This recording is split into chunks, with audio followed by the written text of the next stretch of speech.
अभी तक आपने हेलो फ्रेंड्स, अभी तक आपने कैपिटल इंट्रोडक्शन और परचेज़ और पेमेंट की एंट्री सीखी हैं।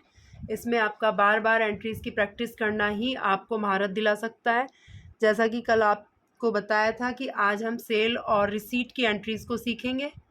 कल आपने देखा कि जॉन ने कपड़ा ख़रीदा था जिसका उसने व्यवसाय करना था। तो जो कपड़ा उसने ख़रीदा था वह उसे सेल करेगा और उन पार्टी से जिन्हें वह सेल करेगा उनसे अमाउंट भी रिसीव करेगा। तो आज हम सेल्स और रिसिप्ट से जुड़ी एंट्रीज़ को समझेंगे।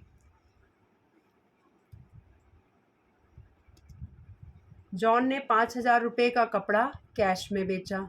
क्योंकि कपड़ा कैश में बेचा तो जॉन की कंपनी को कैश प्राप्त हुआ और उसके पास से कपड़ा सेल हुआ। तो इसकी एंट्री निम्न प्रकार होगी।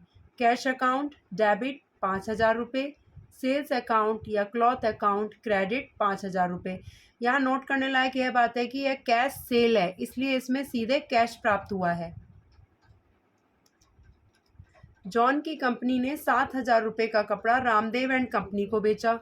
यहाँ पर क्योंकि कोई कैश रिसीव नहीं हुआ है तो इसका अर्थ यह हुआ कि जॉन की कंपनी ने रामदेव एंड कंपनी को कपड़ा उधार दिया है। तो इसकी एंट्री निम्न प्रकार होगी। रामदेव एंड कंपनी डेबिट 7,000 रुपये, सेल्स अकाउंट या क्लॉथ अकाउंट क्रेडिट 7,000 रुपये। यहाँ भी नोट करने लायक यह बात है कि यहाँ सेल उधार में रामदेव एंड कंपनी को की गई है, अतः रामदेव एंड कंपनी से 7,000 रुपये लेने हैं। जॉन की कंपनी ने 13,500 रुपये का कपड़ा सुरेश क्लॉथ एम्पोरियम को बेचा। यह एंट्री भी पिछली एंट्री की तरह ही होगी। सुरेश क्लॉथ एम्पोरियम डेबिट 13,500 रुपये, सेल्स अकाउंट या क्लॉथ अकाउंट क्रेडिट 13,500 रुपये।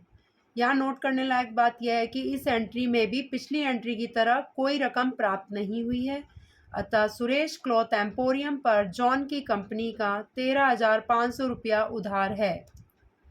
जॉन की कंपनी ने 38,700 रुपये का कपड़ा गुच्ची क्लॉथ मर्चेंट को बेचा। ये एंट्री भी पिछली एंट्री की तरह ही होगी। गुच्ची क्लॉथ मर्चेंट 38,000 डेबिट 38,700 रुपये, सेल्स अकाउंट या क्लॉथ अकाउंट क्रेडिट 38,700 रुपये।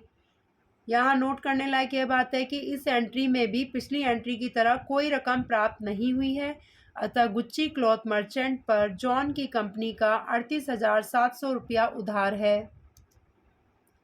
अभी तक हमने सेल्स की एंट्रीज़ की हैं। इसी प्रकार की और एंट्रीज़ बनाकर आपको ज़्यादा से ज़्यादा प्रैक्टिस करनी है, जिससे आप जल्द से जल्द ये जान सकेंगे कि आखिर जर्नल एंट्रीज़ होती क्या हैं।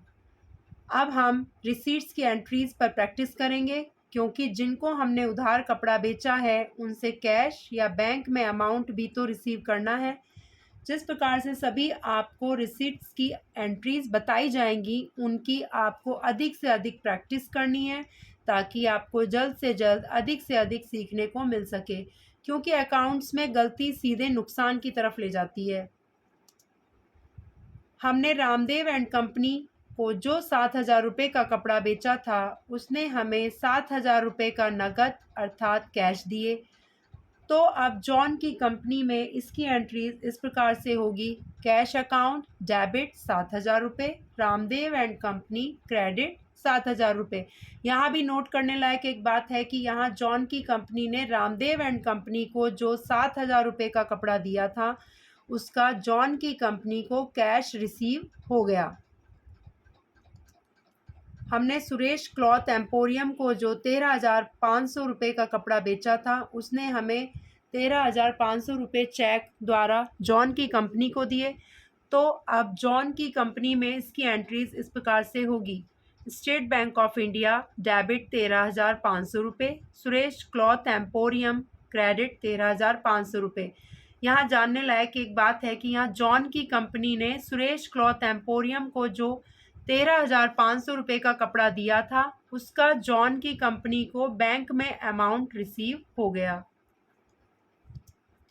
हमने गुच्ची क्लॉथ मर्चेंट को जो 38,700 रुपये का कपड़ा बेचा था उसने हमें 20,000 रुपये चेक द्वारा जॉन की कंपनी को दिए और 18,700 रुपये नगद अर्थात कैश में दिए।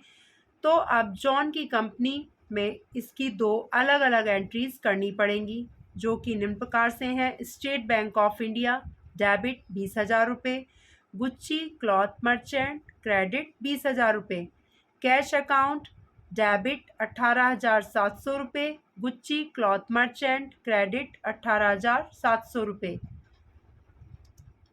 आज आपने सेल्स और रिसीट्स की एंट्री सीखी। अब बारी आपकी है। आप जितना ज़्यादा से ज़्यादा प्रैक्टिस करेंगे उतना अधिक आप जर्नल एंट्रीज को समझ सकेंगे।